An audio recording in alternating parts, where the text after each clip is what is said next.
Good morning, children. I'm Ilmaz Beg before you, and in today's class, I'm going to teach you lesson 4 of your 10th class textbook.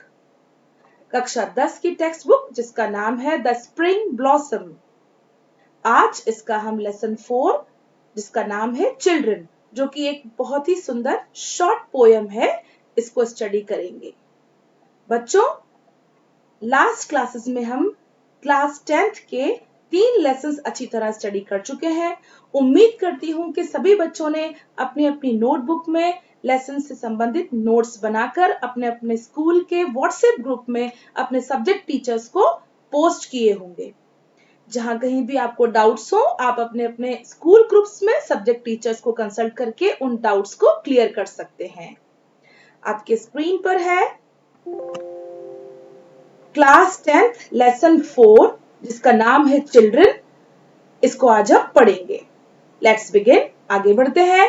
देखिए बच्चों, ये एक बहुत ही प्यारी poem है जिसका नाम है चिल्ड्रन। चिल्ड्रन का अर्थ होता है बच्चे। चाइल्ड का प्लूरल है चिल्ड्रन। आपको पता है बच्चे जो हैं वो पूरी कायनात के, पूरी दुनिया के सबसे सुंदर, सबसे कोमल प्राणी हैं। बहुत ही ब्यूटीफुल क्रीचर्स हैं गॉड के, जिनकी रचना गॉड ने स्वयं की है। आप अपने स्क्रीन पर देख सकते हैं, ये छोटे छोटे बच्चे जब खेलते हुए दिखते हैं और हंसते और मुस्कुराते हुए दिखते हैं, तो पोएट के मन में क्या होता है इसके बारे में आपको यहाँ इस पोयम में बताया गया है। ये जो पोयम है W.H. लॉन्गफेलो ने कंपोज की है और W.H. लॉन्गफेलो इस पोयम के थ्रू अपनी ओन फीलिंग्स को आप सबके साथ शेयर कर रहे हैं कि what happens when he looks at the children playing. क्या होता है जब W.H. लॉन्गफेलो बच्चों को खेलता हुआ देखते हैं। तो आगे बढ़ते हैं। यहाँ आपके स्क्रीन पर पोयम का फर्स्ट स्टैंजा है जिसे मैं आपको पढ़ के बताती हूँ। बच्चों, आपको पोयम को रिसाइट करते समय इस बात का ध्यान रखना है कि हम रीडिंग नहीं कर रहे हैं, हम टेक्स्ट की रीडिंग नहीं कर रहे हैं, हम पोयम को रिसाइट कर रहे हैं, हम कविता का पाठ कर रहे हैं, कविता को हम गीत की तरह गाकर पढ़ते हैं। तो जैसा मैं आपको रिसाइट करके बताती हूँ, आपको उसको ध्यान से सुनना है and after me you have to repeat that. आपको खुद भी उसको रिपीट करना है। Let's begin. Come to me, oh ye children. One more thing I want to tell you. हमको पोएम को एक्शंस के साथ करना है। एक्शंस यानी हाथ के इशारे, फेस एक्सप्रेशन, आईज का मूवमेंट, बॉडी का एक्सप्रेशन, बॉडी का टेक्सचर, पोस्चर, इन सब चीजों को ध्यान रखकर हम कविता का पाठ करेंगे। I am beginning for you. Come to me, oh ye children. For I hear you at your play, and the questions that perplexed me have vanished quite away. I'm reading it once again. फिर से पढ़ के बताती हूँ बेटा। Come to me, oh ye children, for I hear you at your play, and the questions that perplexed me have vanished quite away. Next stanza देखते हैं।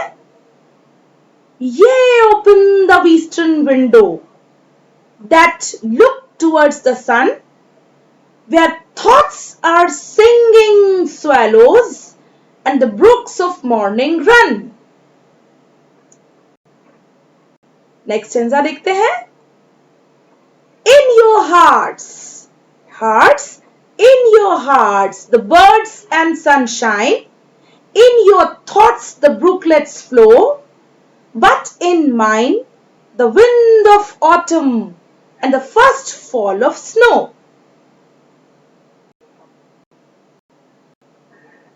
Come to me, O ye children, and whisper in my ear what the birds and winds are singing in the sunny atmosphere.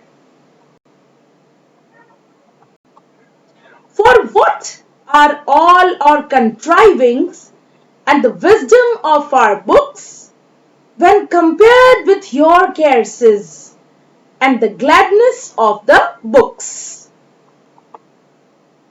Ye are better than all the ballads Ye are better than all the ballads that ever were sung or said, for ye are living poems and all the rest are dead. By W.H. Longfellow. So children, अभी आपने देखा कि मैंने आपको poem को recite करके बताया. I recited the poem for you. आप सभी बच्चों को इसी तरह पोएम को रिसाइट करने की प्रैक्टिस करना है. मैं आपको अब इसे एक्सप्लेन करके बताती हूँ. यहाँ W.H. लॉन्गफेलो बच्चों की कोमलता और बच्चों के खेल और बच्चों की जो स्टेट ऑफ माइंड है उसको एक्सप्लेन कर रहे हैं.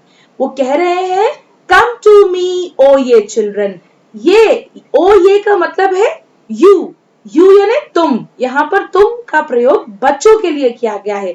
चिल्ड्रन यानी बच्चे. कम टू मी ओ ये चिल्ड्रन का तात्पर्य है, प्यारे बच्चों इधर आओ, यहाँ आओ. यानी W.H. लॉन्गफेलो इन बच्चों को अपने पास बुला रहे हैं. कह रहे हैं, for I hear you at your play.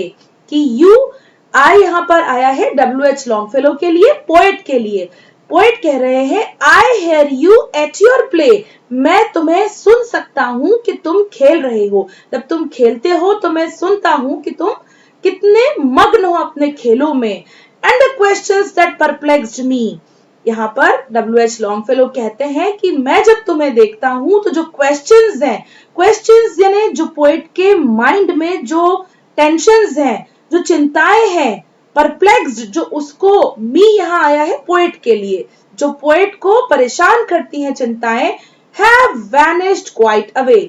वो सभी टेंशंस और क्वेश्चंस वैनिश हो जाते हैं, दूर हो जाते हैं, पोएट के मन से साफ हो जाते हैं, मिट जाते हैं, निकल जाते हैं.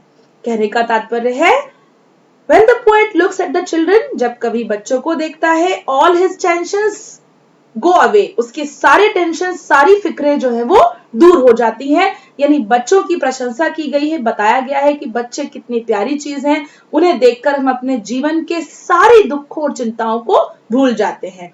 ऐसा W.H. लॉन्गफेलो इस फर्स्ट स्टैंजा के थ्रू आप बच्चों को बताना चाहते हैं, कहना चाहते हैं. नेक्स्ट स्टैंजा, ये ओपन द ईस्टर्न विंडोज.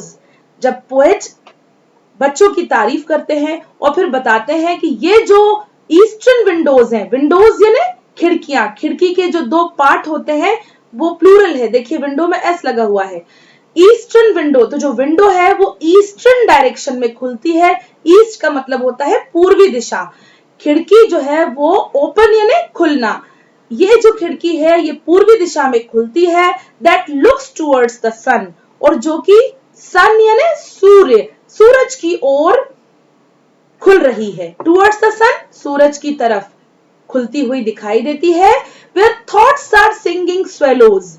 यानी जब पोएट इन बच्चों को देखता है तो कहां से देखता है, वो अपनी विंडो में से देखता है. और विंडो कहां खुलती है, window is opening in the eastern direction.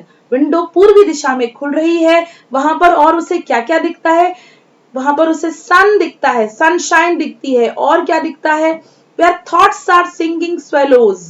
Singing swallows का मतलब यहाँ पर है गीत गाने वाली चिड़िया. Where thoughts are singing swallows, जहां विचार जो है वो गीत गाने वाली चिड़िया गुनगुना रही है.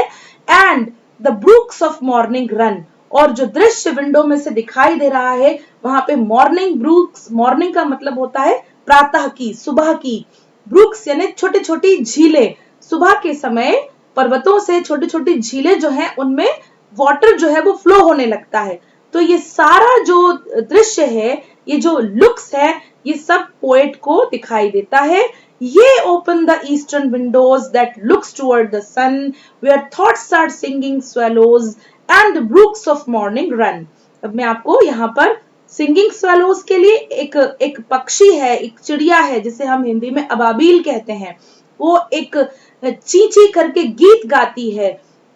उसका गीत वहां पे वो अपने विचारों को इस सिंगिंग के थ्रू, इस सॉन्ग के थ्रू एक्सप्रेस करती है. और जो ब्रूक्स ऑफ मॉर्निंग है, जो प्रातः की जो छोटी छोटी झीलें हैं, वो वहां विंडो में से दिखाई देती हैं. अब बेटा मैं आपको इन सभी लाइंस को एक्सप्लेन करने के लिए एक छोटा सा वीडियो दिखाती हूँ जिसमें आपको बर्ड की सिंगिंग दिखाई देगी. तो आपको सिंगिंग स्वेलोज का मतलब अच्छी तरह समझ में आएगा।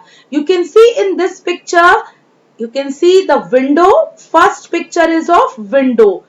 ये एक खिड़की है। This is opening in the eastern direction. ये पूर्वी दिशा में खुलती हुई दिखाई दे रही है। You can see the sunlight, the sun is rising, सूरज उदय हो रहा है और उससे रेज जो है उनमें से लाइट्स निकल रही हैं।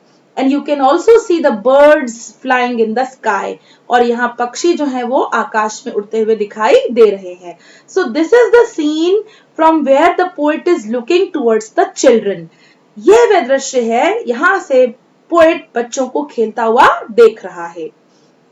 And then here is a short video related to the bird sound. You can see this is singing swallows. Swallow पक्षी है जो कि अपना गीत गा रही है। This is also visible from the window. ये भी पोएट की विंडो में से, खिड़की में से उसको नजर आ रहा है, दिखाई दे रहा है। I hope that you might have understood nicely.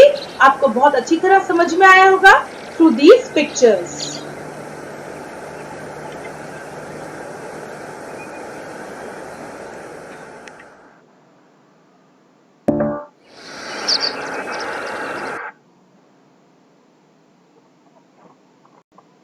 Now you have a look of the brooks of morning. देखिए ये छोटे छोटे झरने हैं जो सुबह के समय बहना शुरू हो जाते हैं। इनमें वाटर फ्लो हो रहा है।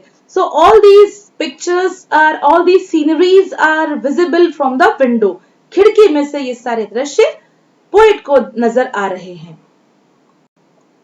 Now in your hearts the birds and the sunshine. Here the poet says in your hearts.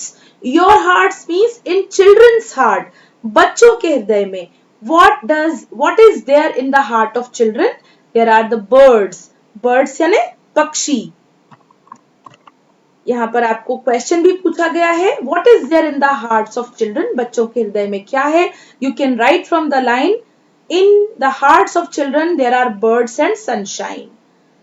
यहाँ पर पोएट बता रहे हैं कि बच्चों के हार्ट्स में, हृदय में पक्षी है and the sunshine, और सूर्य का प्रकाश है। सनशाइन यानी सूर्य का प्रकाश, जो मैंने अभी आपको पिक्चर्स के थ्रू एक्सप्लेन किया। In your thoughts the brooklets flow. यहाँ पोएट बता रहे हैं कि your thoughts, तुम्हारे विचारों में, बच्चों तुम इतने सुंदर हो, इतने प्यारे हो कि तुम्हारे हृदय में पक्षी हैं और सूर्य का प्रकाश है। और तुम्हारे थॉट्स में, थॉट्स का मतलब होता है विचार, तुम्हारे विचारों में the brooklets flow. brooklets यानी छोटी छोटी झीलें, फ्लो यानी बहती है। तुम्हारे विचारों में छोटी छोटी नदियां और छोटी छोटी झीलें बहती हैं। But in mine is the wind of autumn. But यहाँ पर कंपेयर कर रहे हैं पोएट अपने आप को बच्चों से।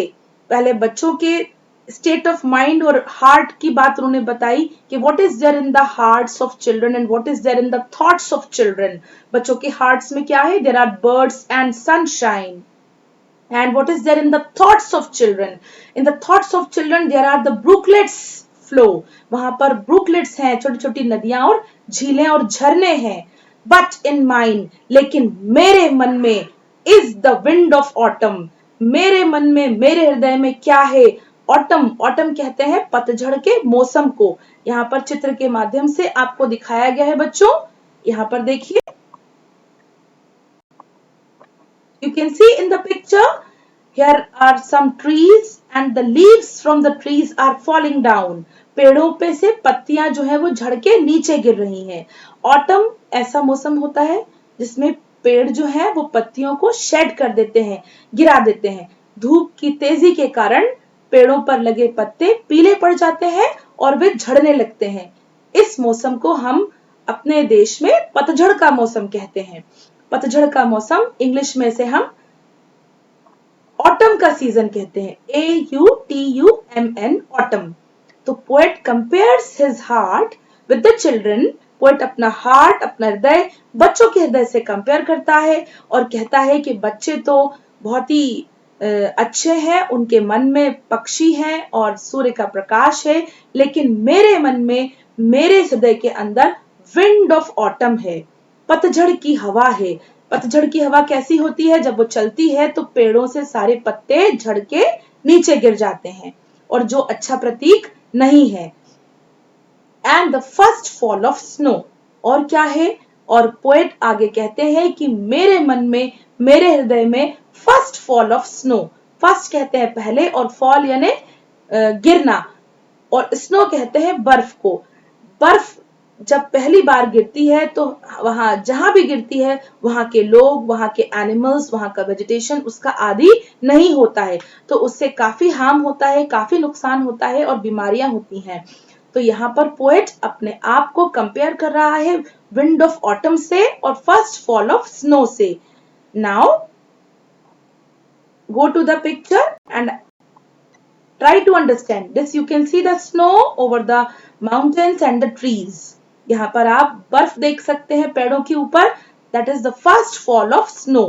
बर्फ की पहली बारिश जब होती है तो इस प्रकार पेड़ों पर लद जाती है, जो कि काफी नुकसान पहुंचाती है। Now next stanza. Come to me, O ye children, and whisper in my ear.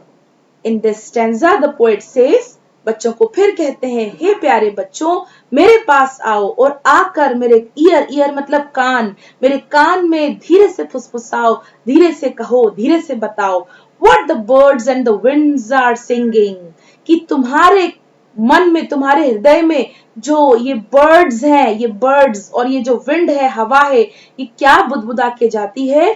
प्यारे बच्चों, जरा आओ और आकर मेरे कान में मुझे बताओ कि ये सब तुम्हारे लिए, तुम्हारे कान में क्या कह रही हैं।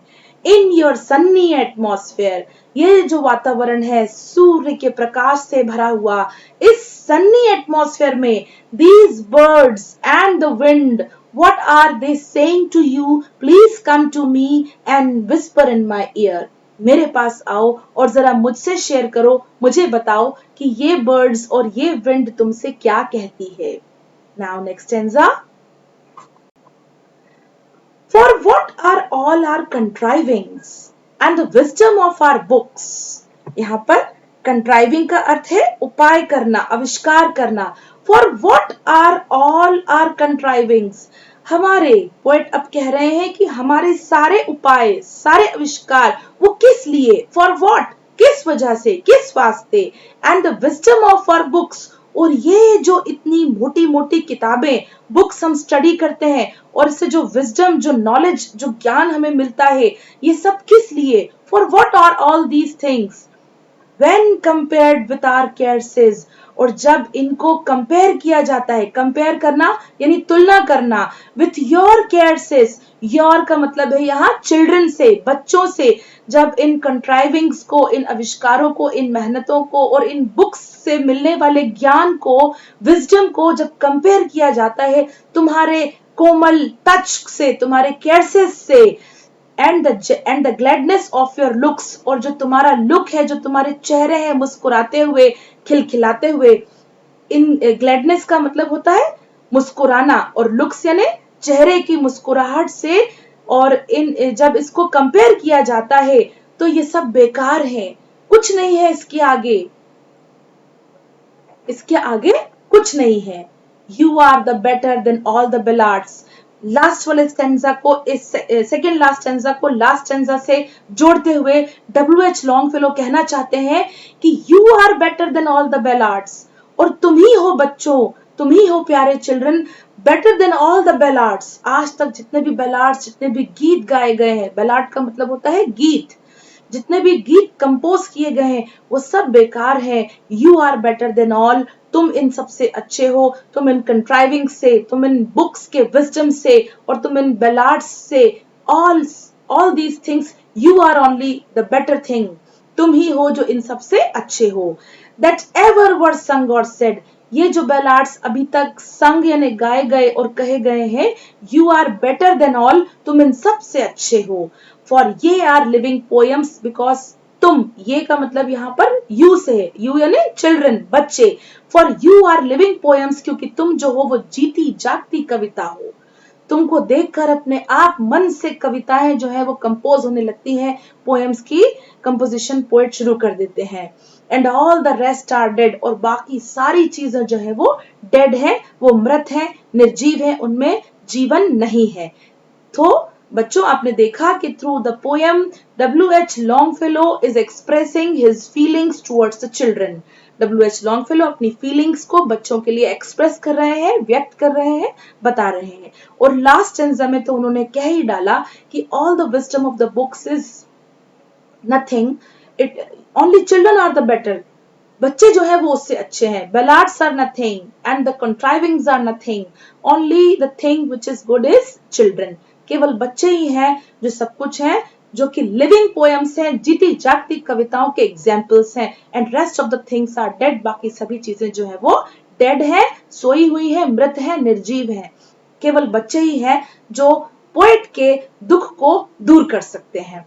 So I hope that you might have understood the poem and the words, difficult words and their meaning. यहाँ पर आपके लिए कुछ और difficult words और उनके meaning को next slide में तैयार किया गया है. If you want to note down, please note down in your notebooks. And after that, I have prepared some questions and answers from the poem which are very important for your final exam. Final exam के हिसाब से जो प्रश्न इस कविता से पूछे जाते हैं उनको भी आपके लिए तैयार कर कर इस ऑडियो वीडियो में रिकॉर्ड किया गया है। तो बेटा आप पेन और नोटबुक लेकर इन क्वेश्चन आंसर्स को नोट करेंगे। Here are some words meaning before you, difficult words and meaning. The first word is perplexed, to feel confused and anxious. चकित होना, भ्रमित होना। Next word is vanish, vanish यानी to disappear suddenly, गायब हो जाना, जैसे कि पोएट की टेंशन्स जो थे वो vanish हो गए थे। The next word is swallow, swallow का अर्थ है a small song bird, जो गीत गाती है, जैसे कि मैंने आपको वीडियो के थ्रू भी दिखाया। brook, brook का मतलब है a small river, छोटी छोटी नदियां। Next word is autumn, autumn is the name of a season of the year which comes between summer and winter season. एक ऐसा मौसम जो गर्मी और सर्दी के बीच में आता है। हर मौसम जब बदलता है तो पेड़ से पत्ते झड़ते हैं, उस मौसम को हम कहते हैं autumn season. Now next whisper, whisper का मतलब है to speak very quietly, धीरे से कान में आके बुदबुदाना। Next word is contriving, contriving का अर्थ है clever plans, योजनाएं। caresses, caresses का अर्थ है a gentle touch or kiss to show you love somebody, कोमलता से छूना, टच करना, ये एहसास दिलाते हुए कि हम इसको पसंद करते हैं, जैसे कि बड़े बच्चों के साथ करते हैं। नेक्स्ट इज ballad, ballad का अर्थ है a song or poem that tells a story, ऐसे गीत जिनके माध्यम से कहानी को कहा जाता है, कहानी व्यक्त की जाती है गा गा कर। नाउ नेक्स्ट वर्ड इज ये मतलब है ओल्ड यूज है, जिसका मतलब है यू, तुम। तो बच्चों आप इन सारे वर्ड्स और मीनिंग को अपनी नोटबुक में अच्छी तरह लिखेंगे। Now here are some textual exercises for you, जो आपकी टेक्स्ट बुक में एक्सरसाइजेस दी हुई है, अब हम उन पे फोकस करेंगे। First question is match the words with their meanings, दिए गए शब्दों को उनके मीनिंग्स के साथ मैच कीजिए। तो मैंने आपके लिए वर्ड्स के जो सही मीनिंग है उनके आगे नंबरिंग की हुई है, you can note down in your notebooks. The first word is away, away का अर्थ होता है to a different place. Next word is sunny, with a lot of bright light, जहां पर सन की रोशनी हो बहुत ज्यादा, bright light. Next is glad, glad means happy, प्रसन्न, खुश। The fourth word is quite, quite means completely, पूरी तरह से। The last word is wisdom, wisdom means the ability to make sensible decision, ज्ञान, ऐसी एबिलिटी, ऐसी योग्यता जिसके थ्रू हम सही डिसीजन ले सके, निर्णय ले सके। Next question, you can see the right answers. Now complete the following lines of the poem. आपने कविता अच्छी तरह पढ़ी, यहाँ पर उस पर बेस्ड एक एक्सरसाइज है जिसमें आपको पोएम की इनकम्प्लीट लाइंस दी हुई हैं. You have to complete the lines of the poem. I am going to read it for you. Come to me, O ye children, and whisper in my ear what the birds and the winds are singing in your sunny atmosphere. बच्चों यहाँ पर rhyming words भी हैं. You have to listen carefully. In a poem, there are some rhyming words also that have same sounds, same ending sounds. Jin words में ending sound एक जैसा होता है उन्हें हम राइमिंग वर्ड्स कहते हैं और हिंदी में हम उन्हें तुक वाले शब्द कहते हैं. Now use the following words in your own sentences. दिए गए वर्ड्स को आपको अपने ओन सेंटेंसेस में यूज करना है, वाक्यों में प्रयोग करना है. First word is vanish. I am reading the sentence for you. All difficulties vanish in front of strong determination. सारी कठिनाइयां दूर हो जाती हैं जब हमारा डिटर्मिनेशन, दृढ़ निश्चय जो है वो स्ट्रांग होता है. Eastern. Rahim entered the building through the eastern gate. Rahim eastern gate से बिल्डिंग में एंटर हुआ. Sunshine. I love to walk in the early morning sunshine. Gladness. In the state of gladness, my mother embraced me. प्रसन्नता के state में मेरी मां ने मुझे एम्ब्रेस किया, गले लगाया. Autumn. I haven't heard from him since last autumn. मैंने उसे पिछले पतझड़ के मौसम से अभी तक सुना नहीं है. So these were the few examples. You have got freedom. You can make your own sentences using these words. आपको ये शब्द ये दिए गए हैं, आप अपने स्वयं के वाक्य भी बना सकते हैं. Now, answer the following questions in one or two sentences. बेटा ये जो questions है, they are very important for your final exams. ये lesson 4 है और इससे 6 marks की questions जो है वो आते ही हैं.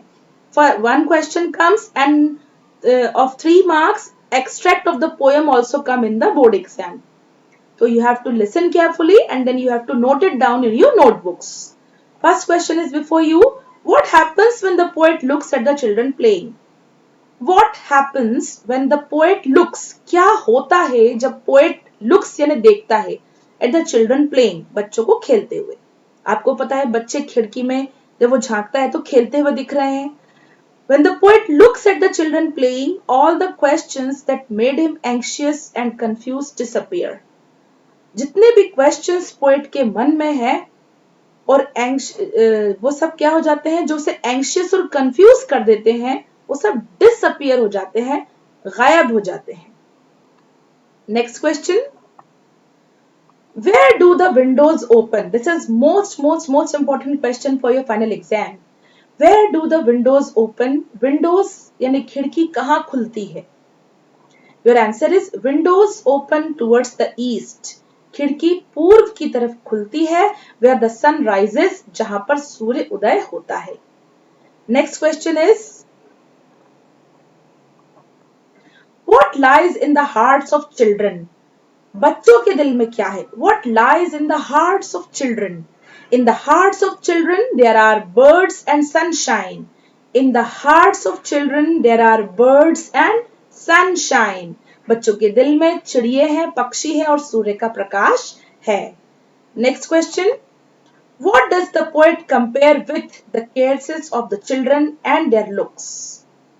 कवि बच्चों के दुलार व सूरत को किस से तुलना करता है? The poet compares the caresses of the children with the clever plans of contrivings. Poet compares, कवि बच्चों के कोमल टच को और उनके लुक्स को किससे कंपेयर करता है? Plans of clever plans of contrivings, जो योजनाएं हम बनाते हैं, ऑफ अडल्ट्स यानी वयस्क लोगों की, and there looks with the wisdom of the books, और उनके जो लुक्स हैं, जो बच्चों के चेहरे के लुक्स हैं, उनको किताबों की, बुक्स की विजडम यानी ज्ञान से कंपेयर करता है, और उनके केयर्सेस को वो क्लेवर प्लान्स ऑफ कंट्राइविंग से कंपेयर करता है. Next question. There are some long questions also. Answer the following questions in 2 or 4 sentences. First question is before you. पहला प्रश्न आपके लिए है. When do the problems of the poet end and why? This is very important. कवि की problems, समस्याएं कब खत्म हो जाती हैं? And why? Why मतलब क्यों? There are 2 questions in this question. Your answer is The problems of the poet end. END end है बच्चों, इसका मतलब है अंत. कवि की समस्याओं का अंत हो जाता है when he hears the children playing. जब वो सुनता है बच्चों को खेलते हुए. This is because children spread joy and he gets relief from all the problems of life. This is because children spread joy. ऐसा इसलिए क्योंकि बच्चे जो हैं वो joy यानी आनंद को फैलाते हैं and gets relief from all the problems of the life. और सारी प्रॉब्लम्स जो लाइफ की हैं, जीवन की हैं, उनसे उनको रिलीफ मिल जाता है. रिलीफ मिलना है ना, सुकून मिलना, चैन मिल जाता है. When he looks at the children, when he hears the children playing, जब वो बच्चों को खेलते हुए देखते हैं, सुनते हैं. Now, next question. How does the poet compare his heart with that of children? How does the poet compare? कवि अपने हार्ट को, अपने हृदय को बच्चों के हार्ट से कैसे कंपेयर करता है? तो हमने पोएम में अच्छी तरह समझा था. यहाँ हम आंसर में देखते हैं. The poet says that in the heart of children there are birds and sunshine. आपको भी पता है, पोएट ने कहा है कि बच्चों के हार्ट में बर्ड्स हैं और सूर्य का प्रकाश है. वही दूसरी ओर While in his heart is the wind of autumn. In his किसके लिए है? पोइट के लिए है. कवि कहते हैं कि वही उसके विपरीत उनके स्वयं के हृदय में विंड ऑफ ऑटम, पतझड़ की हवा है. It means children's heart is full of joy. इसका मतलब है कि बच्चों का जो हार्ट है, हृदय है, वो जॉय मतलब आनंद से फुल है, भरा हुआ है. While his heart is full of tensions, जबकि उसके विपरीत पोइट का जो हार्ट है वो फुल ऑफ टेंशंस है, परेशानियों और फिक्रों से भरा हुआ है. Now, next question. What has the gladness of the children been compared to? बच्चों की gladness यानी प्रसन्नता किससे कंपेयर की गई है? And do you agree with the comparison? और क्या आप इस तुलना से, इस कंपैरिजन से एग्री करते हैं, सहमत हैं? Your answer is the gladness of the children has been compared to the wisdom of books. बच्चों की प्रसन्नता को विजडम ऑफ बुक्स किताबी ज्ञान से कंपेयर किया गया है. Yes, I agree with the comparison as happiness is more valuable than wisdom. मैं इस बात से सहमत हूं क्योंकि हैप्पीनेस जो है वो किताबी ज्ञान से कहीं बढ़कर है. हैप्पीनेस यानी प्रसन्नता. Happiness is more valuable. प्रसन्नता ज्यादा कीमती है देन विजडम, ज्ञान की तुलना में. Next question. Why does the poet say that the children are better than all the ballads? कवि ये क्यों कहता है कि बच्चे जो हैं वो सारी ballads से, सारे गीतों से better हैं, अच्छे हैं? Your answer is the poet says that the children are better than all the ballads because ballads are lifeless. कवि ऐसा इसलिए कहते हैं क्योंकि ballads जो है वो lifeless है, वो निर्जीव है, उनमें जीवन नहीं है. While children are living poems, जबकि उसके विपरीत बच्चे जो हैं वो जीती जागती कविता के समान हैं.